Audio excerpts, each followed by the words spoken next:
بالعالمين ورحمة الله إياك نعبد وإياك نستعين اهدنا الصراط صراط الذين أنعمت عليهم غير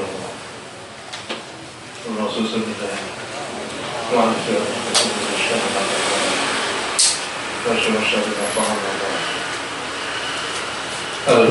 أعوذ بالله من الشيطان الرجيم بسم الله عالمين الرحمن الرحيم مالك يوم الدين غير المغضوب عليهم ولا الضالين برضا رب شفاعة رسول الله وتقبل الفاتحة بسم الله الرحمن الرحيم عالمين الرحمن يا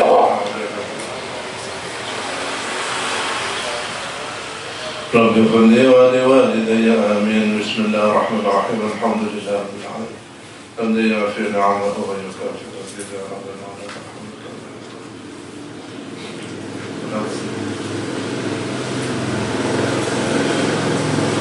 سبحانك لا علم لنا إلا ما علمتنا إنك أنت العليم رب اشرح لي صدري ويسر لي أمري قال المؤلف رحمه الله ونفعنا به بسم الله الرحمن الرحيم wa min halat iku setengah saking mu'jizat wa min halat iku setengah saking mu'jizat akhbar utawi oleh memberikan kabar-kabar Rasulullah ya, seperti yang sebelumnya Rasulullah memprediksi sataftariku salas ummati ala salasin wa sab'in bahwa umat besok akan terpecah, bahwa besok akan banyak orang meninggal, orang alim yang meninggal, sehingga yang tersisa orang-orang bodoh dan terpaksa diangkat menjadi pemimpin, ru'asa, juhala, fasu'ilu fa'aftau bighairi ilmin fadallu wa'adallu. Itu terjadi. Wa min halal iku senang mukjizat Rasul itu membaca perkembangan akhir zaman. Besok akan begini, besok akan begini, itu bagian dari mukjizat. Akhbaruhu tawi oleh memberikan kabar Rasul, memberitahunya Rasul sallallahu alaihi wasallam bi umurin, kalau berbagai persoalan itu akan nampak bagi Rasul alaiha ingatasi menampakkan tolak alaiha ingatasi umur fi ba'di ashabi, yang Rasul sampaikan ditolak, munculkan alaiha ingatasi umur fi ba'di ashabi dalam sebagian biro-biro sahabat Rasul radhiyallahu anhu. Kaqauli kaya pengendikan Rasul li Tsabit bin Qais, dari sahabat Tsabit bin Qais,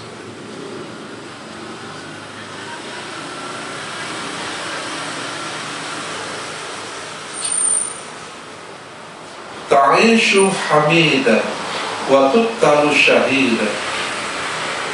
Ta'ishu hidup sapa sira hamidan hale terpuji, wa tuqtalu lan dibunuh sapa sira syahidan hale mati terbunuh.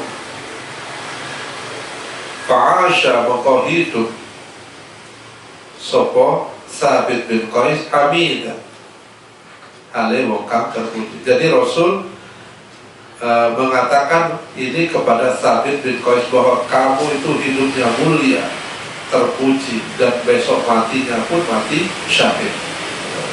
Fa'asha maka hidup sapa Tsabit bin Qais hamidan hale terpuji, wastushhida bil yamamah, dan mati syahid sapa Tsabit bin Qais bil yamamah ono itara amama fi harbi Musailamah al-Kadzdzab, di dalam peperangan membunuh Musailamah al-Kadzdzab, melawan tentara Musailamah al-Kadzdzab, berarti pada periode Abu Bakar.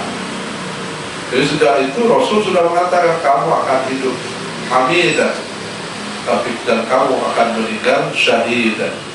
Betul, hidupnya menjadi mulia dan meninggalnya pun mati syahid waktu para perang melawan Musailamah al-Kadzdzab. Wa qala fi Utsman, wa qala lan berketika sapa Rasul fi Utsman bin Affan, dalam sahabat Utsman bin Affan radhiyallahu anhu, yuqtalu Utsman wa huwa yaqra'ul mushaf. Wah, ini jadi Rasul sudah menyampaikan yuqtalu dibunuh sapa Utsman wa huwa alai utawi Utsman iku yaqra'u sedang membaca sapa Utsman al-mushaf ing mushaf.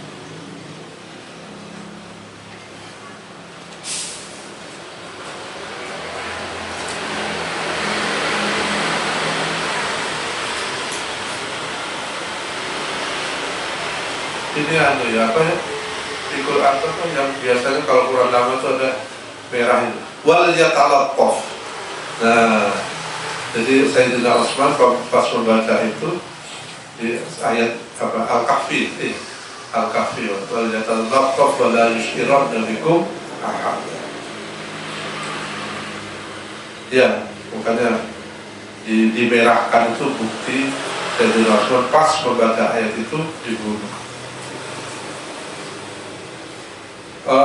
Wa inna allaha asa ayyal bisahu qamisan wa innahum yuriduna khil'ahu wa inna allaha la satamri Allah ta'ala iku asa menawa sapa Allah iku ayyul bisa yanto memakaikan sapa Allah ing Utsman qamisan ing baju gamis wa innahum ane pasti sapa kaum iku yuriduna khil'ah mencopot. Allah menetapkan gamis yang dia pakai yang berdarah karena dibunuh, tapi wa innahum pasti kaum iku yuriduna sapa kaum khal'ahu ing melepaskan gamis.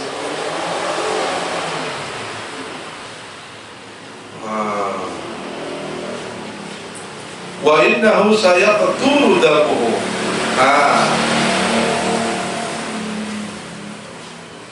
Fa wa innahu la sa'tamil syam iku sayaqtur bakal menetes apa damuhu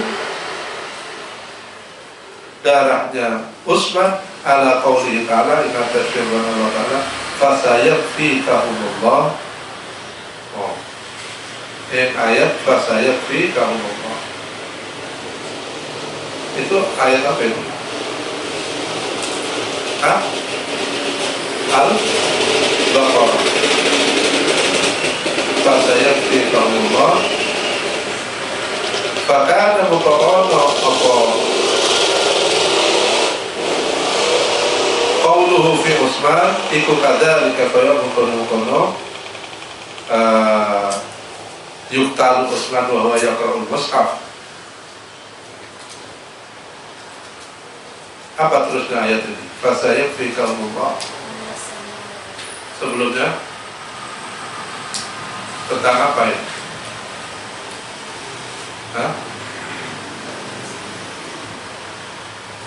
Al-Baqarah kan juz awal toh? Apa aja? Ayatnya apa itu?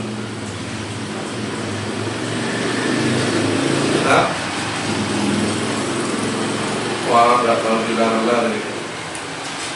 Apa? Faisal? Apa Zal?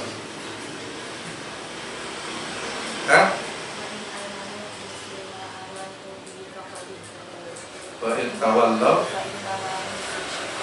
fasayakfi. Ya. Wa qala fi rajulin minal muslimin yuqalu lahu Utsman.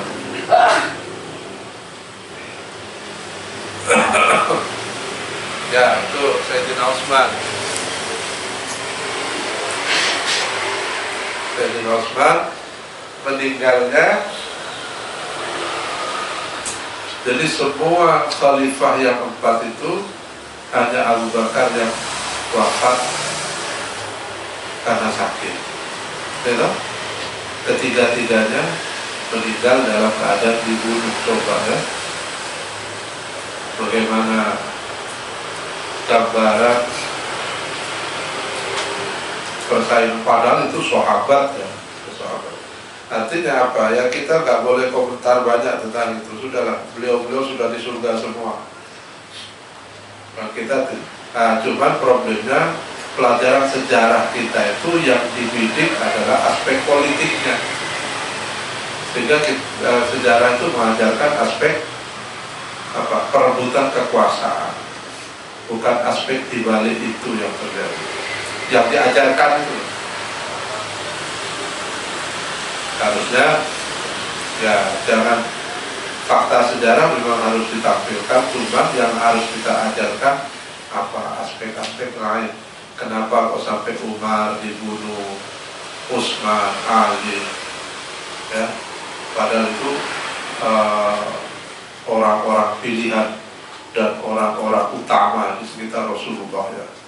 Keempat itu menggambarkan bagaimana kekuatan seorang pemimpin itu didukung oleh 4 pilar itu. Pilar seperti Abu Bakar yang konsisten, konsekuen, disiplin, teguh dalam memegang ajaran, ya.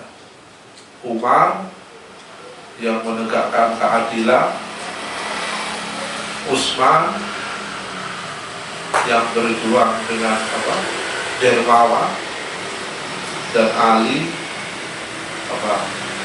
terbit dari cendekiawan. Ya, dukungan keempat itulah sehingga kepemimpinan Rasulullah itu bisa berjalan seharusnya idealnya kayak begitu. Orang-orang sekitar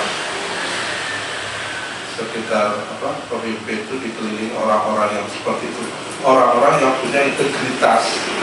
Semuanya punya integritas, punya loyalitas, punya prinsip otentisitas.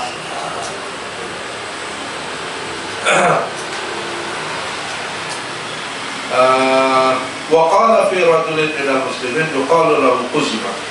Wa qala lan berkata ketika seorang Rasul fi rajulin dalam sejene wala minal muslimin yuqalu, kami katakan seorang rajul lahu maring rajul, yuqalu kami katakan lahu rajul Quzma Quzma.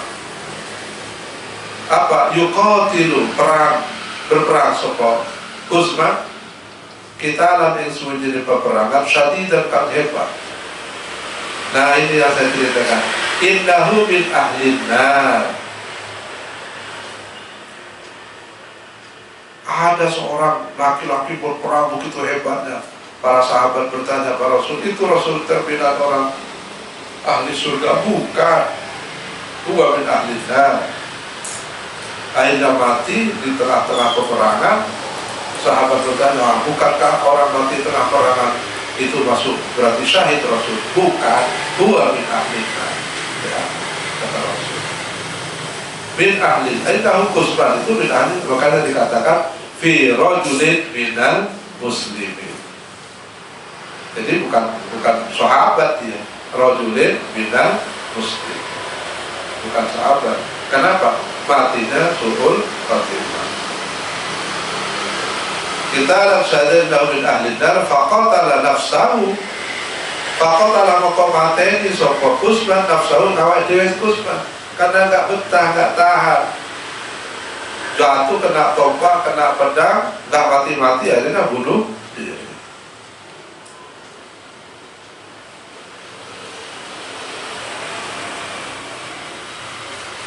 Nah, itu cerita rajulun minal muslimin, dari kalangan orang-orang Islam, ya, namanya Quzman.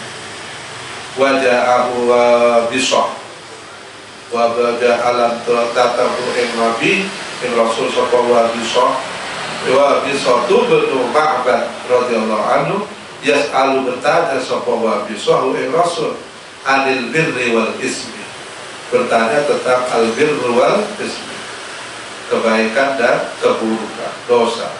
Faqala, maka menjawab sapa Rasul, jitta tas'alu anil birri wal ismi wa qala li Ali wa Zubair wal Miqdad idhabu ila rawdati khajin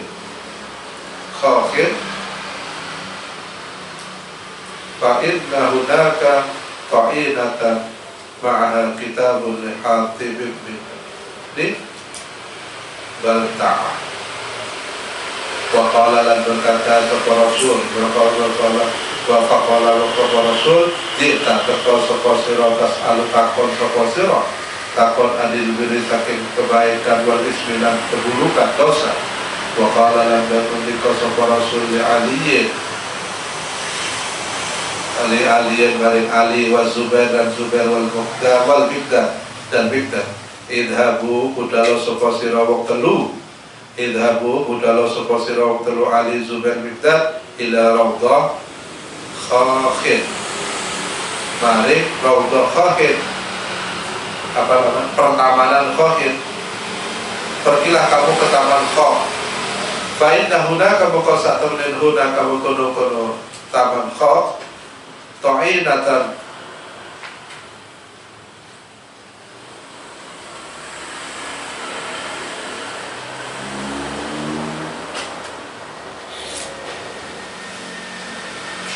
fa'inna hunaka muqasatun telu kebun Khakh iku ada ta'inatan, perempuan yang terluka. Fa'i ta'inatan, perempuan yang terluka, ma'aha iku serta di ta'inah kitabun surat li Hatib bin Abi Balta'ah. Coba kamu pergi ke taman Khakh. Di sana ada perempuan yang sedang terluka, dan padanya membawa ada surat, kitabun surat li Hatib bin Abi Balta'ah. Bahwa judul mengkontemu sapa wektu Ali Zubair Miqdad ing ta'ina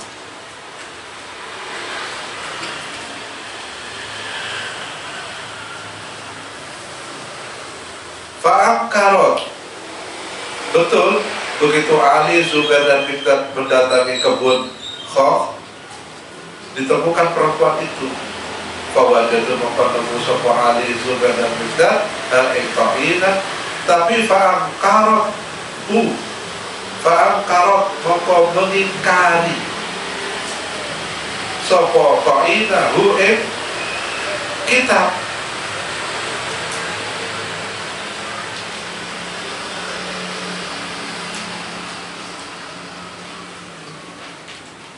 Ditanya mana suratnya, gak ngaku. Tsumma akhrajat, maka kali-kali mengeluarkan sapa sebulan enggak ma'akarat, tidak mengaku, tapi kemudian tsumma akhrajat, maka kali-kali mengeluarkan sapa ta'ina hu ing kitab min iqasiha, saking iqasiha, apa namanya itu, rambut yang digulung di belakang itu apa? Hah? Sabu, sagul, rambut ya apa? Ya itu golong gulungan. Ini qasiyah. Wa qala li Abi Hurairah radhiyallahu anhu, "Inna sarika syaitanu at-taqra innahu sayaudu fa'ada." Mulai lagi.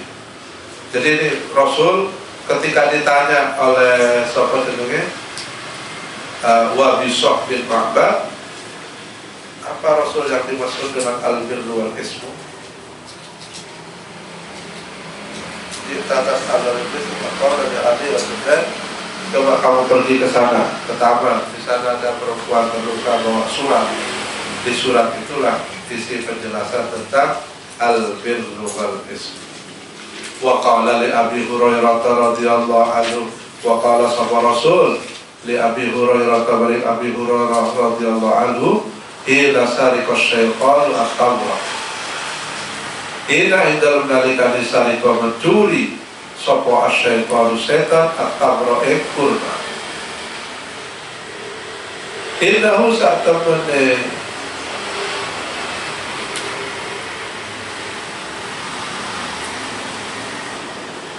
masih terus.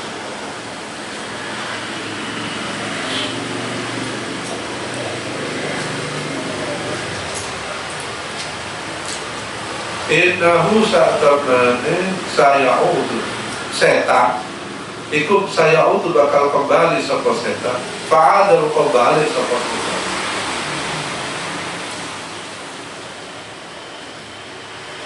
Oh, Rasul ini lain hal, lain kasus. Rasul pernah berkata pada Abu Hurairah ketika melihat setan mencuri kurma, innahu sayaudu fa'ada. Dan januari itu balik dewe. Ternyata kembali. Wa qala li azwajihi.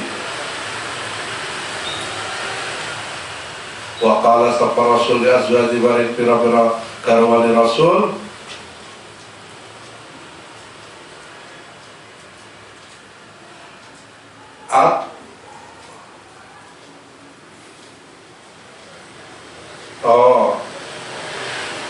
Qala yatulu atwal apa panjang atwalukunna yadan asra'ukunna lihaqan bi. Rasul bersabda kepada para istrinya, atwalukunna utawi lebih panjang siro akeh apa dia dan tangannya itu asra'ukunna lebih cepat siro akeh apa di lihakon bertemunya nyusulnya bi kalawan ingsun. Keba majas ya, tangan di antara kalian itu yang paling beruntung atwalukun dayadat, yang paling panjang tangan kamu adalah orang yang paling cepat nyusul aku. Maksudnya setelah Rasul wafat, siapa yang paling mendahulu di antara para istri Rasul yang wafat? Itulah atwalukun dayadat. Fakanat Zainab bintu Jahsy radhiyallahu anha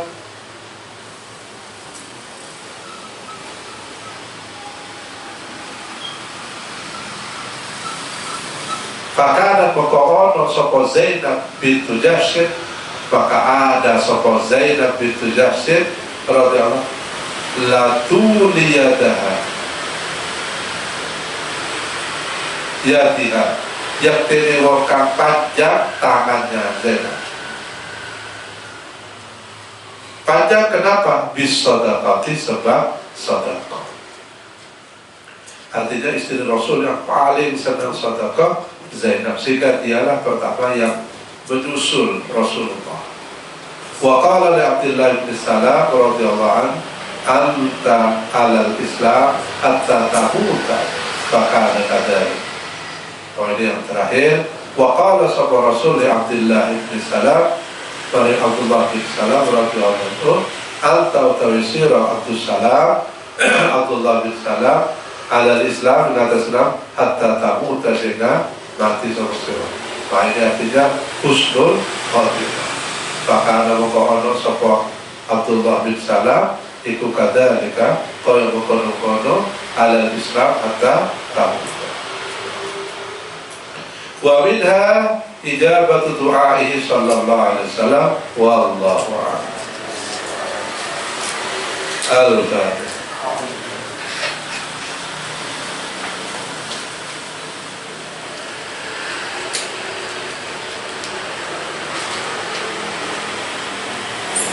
Seperti biasa nanti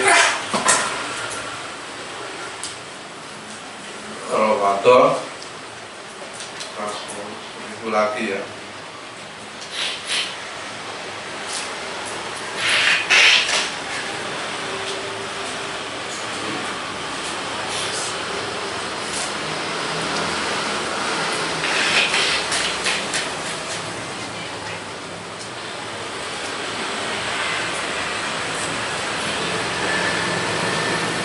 Ramadan itu saya ingin jelas mau meneruskan kitab ini,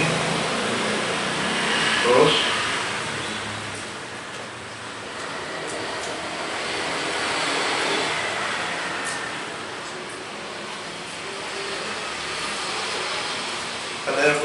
lagi saya ngaji itu apa? Kita apa sih belum tahu? Apa? Oh, mawar itu.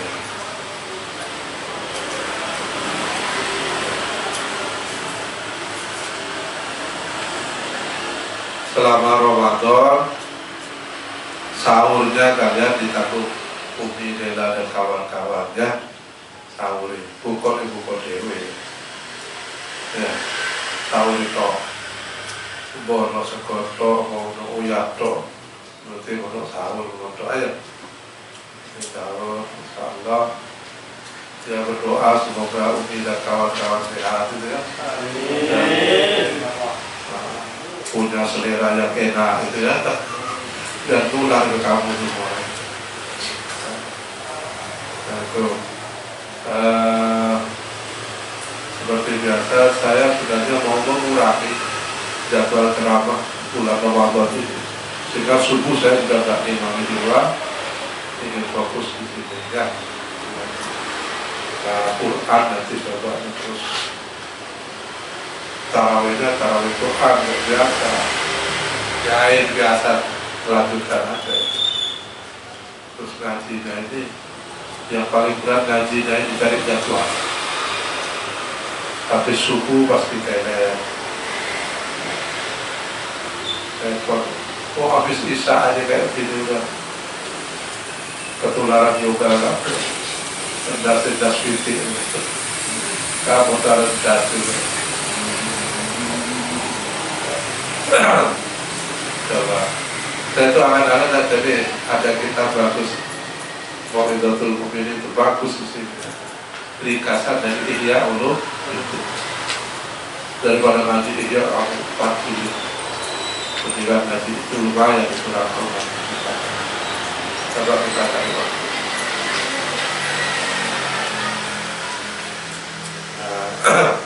yang penting pesan saya itu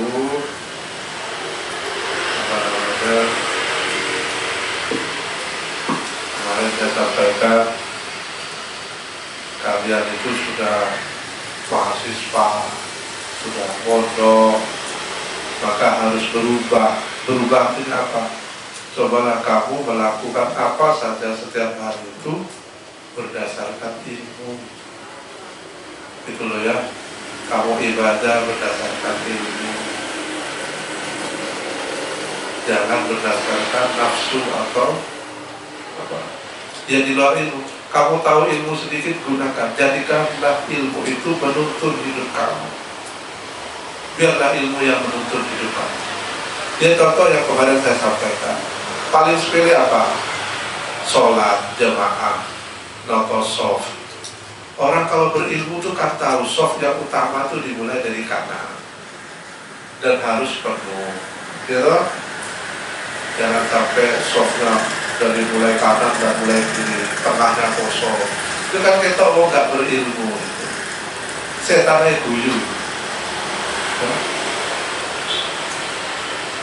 Terus sholat jangan buru-buru tumakninah. Jadi kamu tahu, oh rukun sahnya sholat itu tumakninah. Itu berarti kamu sholatnya berdasarkan ilmu, jadi harus tumakninah. Habis ruku berdiri, iktidal, gak mau copopo, gak mau yang penting tumakninah. Berdiri tegak itu tumakninah. Oh kepalanya belum tegak langsung itu artinya ibadah tidak berdasarkan ilmu. Makanya Rasulullah pernah dalam surah riwayat ada setan yang menggoda orang sedang sholat tapi membiarkan orang temannya yang sedang tidur. Ketika ditanya Rasul, kenapa yang kamu goda kok yang sholat, kok tidak yang tidur ini? Jawaban setan apa? Ya Rasul, karena yang sholat ini gak pakai ilmu, jadi enak digoda. Kalau yang tidur ini orang alim dia, gak berarti saya. Meskipun dia tidur, tapi ilmunya jalan. Apa maksudnya? Orang alim itu orang yang mengamalkan ilmunya. Bukan orang pintar ya, beda. Orang alim itu orang yang alimah wa ya'lam. alima ma ya'lam, amila ma ya'lam. Itu orang alim. Kamu tahu satu huruf tapi diamalkan jauh lebih baik daripada kamu banyak pintar hebat tapi gak ada yang diamalkan. Lalu buat apa itu? Amalkan. Yang tahu, oh wudu, cara wudu apa sempurnanya. Coba kamu wudu berdasarkan ilmu yang kamu tahu gitu loh. Harus, misalnya ini harus. Coba, kan apa hidup kamu ini? Kenapa? Karena hidup kamu dituntun oleh ilmu. Itu loh ya. Amalkan ilmu kamu. Besar dono ilmu akeh, tapi perilakunya tidak berubah. Berarti kan ilmu gak punya pengaruh pada hidup kamu. Lalu siapa yang nuntun hidup kamu kalau bukan ilmu? Maksudnya kita itu ta'allum, kita belajar, wajib thalabul ilmi, diwajibkan oleh Rasul itu agar hidup kita itu dituntun oleh ilmu. Karena ilmu itu minallah, al-ilmu nurun. Orang yang hidupnya dituntun oleh ilmu pasti dia akan mendekat kepada Allah yang maha pemilik ilmu. Orang berilmu itu hidupnya pasti dekat kepada Allah kalau diamalkan. Karena fungsi ilmu itu agar dia dekat kepada Allah, dia tahu pada Allah. Ya, seperti termasuk manajemen. Kalau ilmu itu akhirnya tahu kenapa saya harus kok sholat, harus ibadah. Ya untuk kepentingan diri sendiri. Kamu sholat tidak bisa digantikan orang lain. Tapi kalau kamu kuliah, nggak kuliah banyak yang antri. Yang mau menggantikan kamu itu banyak. Tapi sholat kamu nggak ada. Sholat, nggak perlu kamu daki-daki. Ya kan dia kamu tahu sih. Oh syaratnya sholat ini lakukan aja. Udah sederhana, tapi jauh lebih bermakna dibanding kamu pinter tapi tidak mengamalkan itu. Ya, coba. Kamu pasti kan sudah tahu, punya pengetahuan. Coba, mulai sekarang tuntunlah hidup kamu dengan ilmu yang kamu miliki. Nikmat hidup. Coba. Ibarat kamu ke kampus, kamu tahu jalan mana yang tercepat, kamu ikuti yang kamu tahu, pasti cepat sampai kampus. Tapi kalau kamu ke kampus sudah tahu ilmunya, kamu ikut perasaan, lewat sini kok nyamannya lewat sini ya, enak lewat sini, jalannya mulus. Padahal kamu tahu yang cepat lewat sana, kamu ikut perasaan, ya kamu tidak akan sampai ke kampus. Sederhana aja. Ilmu itu pasti menuntun pada kebaikan, ilmu itu pasti menuntun pada kebahagiaan. Karena ilmu itu sumbernya nurullah. Ya, itu termasuk efeknya juga. Kenapa harus jemaah? Kenapa di sini saya paksa ibadah? Yang sunnah saya anggap wajib. Yang maunya biar ada kesadaran itu. Kalau enggak dianggap paksaan. Terpaksa, antum dijak sholat. Coba, dianggap sholat itu kerja paksa, proposal. Sehingga kalau saya dianggap nggak tahu, ya nggak melakukan, itu kan kelakuan orang nggak berilmu itu. Dia ada butuh pengawasan, itu orang nggak berilmu itu. Jadi mau melakukan sesuatu kalau diawasi. Bedanya orang berilmu dan nggak begitu. Udah mulai mantul-mantul ini. Mungkin nggak boleh lewat jam 8 ini. Ya kan? Sholat tahajudnya mendahului. Iya, itu coba. Jangan hidup ini karena takut pengawasan. Ya, ilmu kamulah yang mengawasi diri kamu, bukan orang lain. Kalau kamu butuh pengawasan orang lain, tersiksa hidup kamu, nggak nyaman, benar. Tapi kalau ilmu kamu yang mengawasi, ilmu kamu yang menuntun, ilmu kamu yang menjaga diri kamu, nikmat hidup. Nggak ada rasa terpaksa, nggak ada rasa berat, ya, nyaman semua. Karena ilmu lah yang menuntun. nggak perlu banyak-banyak. Tapi apa yang kamu tahu, kamu amalkan. Dikit aja, ya. Walau harfan wahidah. Kan gitu ya. Ya. Coba kamu hayati. Sehingga dalam ada saya, nggak ada saya, kamu tetap. Karena apa? Tahu kalau jamaah itu pahalanya. Satu, orang berjamaah pasti sah sholatnya. Bukan imam ya, makmum. Orang berjamaah itu pasti sah sholat. Pasti. Yang jadi makmum. Dan pasti dapat pahala 27 kali sejumlah jamaah. Apa nggak enak?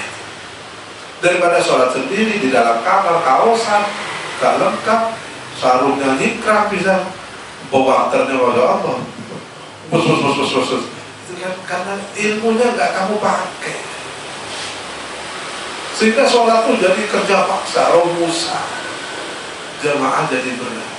Padahal kamu tahu ilmunya itu, kenapa diingkari? Kalau kamu tahu fadilahnya jamaah itu luar biasa. Jadi kamu ngajak temannya siapapun. Kalau kamu terlambat sendiri ngajak. Dan kamu pun yang sudah sholat berjamaah ada temannya belum, gak apa-apa, jadi volunteer. Ayo saya jadi makmumnya. Kan enak. Karena tahu fadilahnya, cari pahala itu mudah sekali. Jaga ya. Saat tenang juga. Terus waduk doa ya. Jadi coba, kenapa ada orang sedang jamaah? Bukan sedang jamaah, karena merindukan itu. Daripada sholat saya nggak ada garansi, tinggal sholat yang ada garansi, kan gitu dong. Kalau berjamaah sudah garansi, gak usah rebutan jadi imam. Kalau kamu sudah sholat, terus menjadi volunteer bagi temannya yang belum sholat, kamu nggak boleh jadi imam, jadi makmum.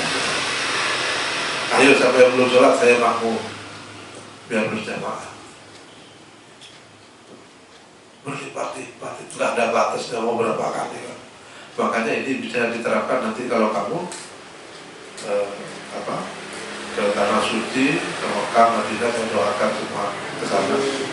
Di sana kamu tuh manfaatkan waktu untuk sholat lagi. Sudah sholat tuh, sholat zuhur lagi 4 kali, 5 kali, menyempurnakannya. Gak apa-apa. Ya, itu kan kamu tahu ini kan ilmu umum ini kan.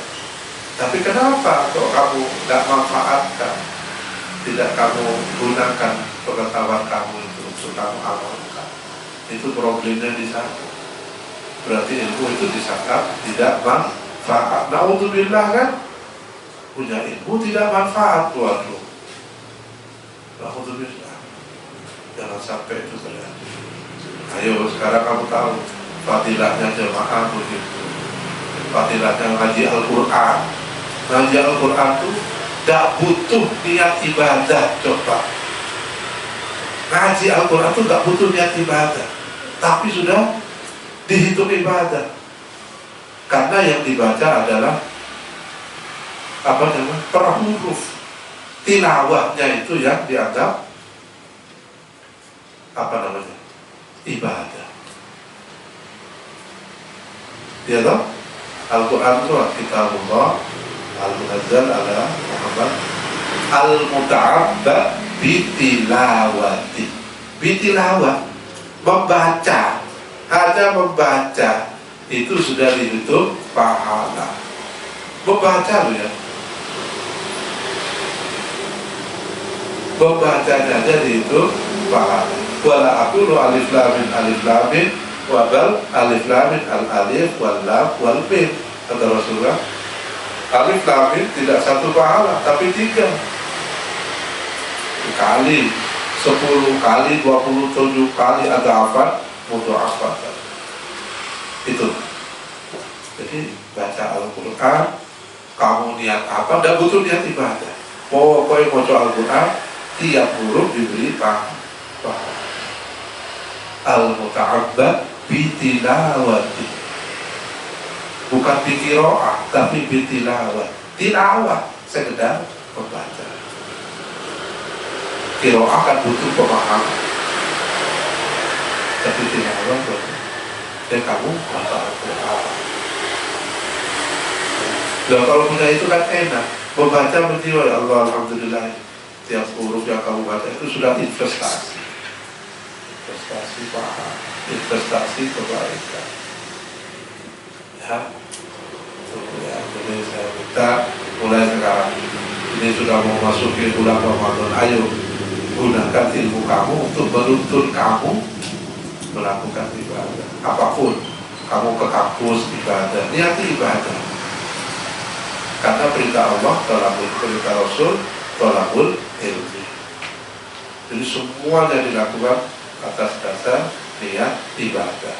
Hidup itu kalau diniati ibadah tidak akan pernah kecewa kalau niat ibadah apapun. Tapi sekali melengseng kamu tidak niat ibadah, kamu pasti kecewa. Sudah garansi. Jadi jangan sekali-kali niat kita melakukan apa-apa bukan karena Allah, tapi niatilah kita melakukan apapun dalam kehidupan ini semata-mata limaradatillah, untuk mencari ridhonya Allah. Hidup enak, tidak akan kecewa. Kenapa? Kalau sudah saya melakukan ini terus di tengah perjalanan menghasilkan sesuatu yang tidak kita inginkan, oh ini sudah niatnya untuk mendapatkan ridhonya Allah, berarti ini saya diuji oleh Allah. Dan gitu menerimanya, tidak kecewa, saya sedang diuji oleh Allah. Karena yang uji Allah, yang tahu soalnya Allah, yang tahu jawabannya Allah, maka kita kembalikan kepada Allah. Selesai. Ya, dalam merasa bisa menyelesaikan. Oke. Ya, saya tuh yang sudah istiqomah, jangan nunggu kalau saya nggak ada wah kayak merdeka, nanti penjara di sini kamu itu. Saya dianggap sipir, betul kamu nanti. Ya. Apa yang diistiqomahkan, apa jalan, kebutuhan kamu, ilmu kamu nuntun itu ya. Ya, jangan seperti anak yang nggak berilmu, butuh pengawasan, butuh ya. Assalamualaikum warahmatullahi wabarakatuh.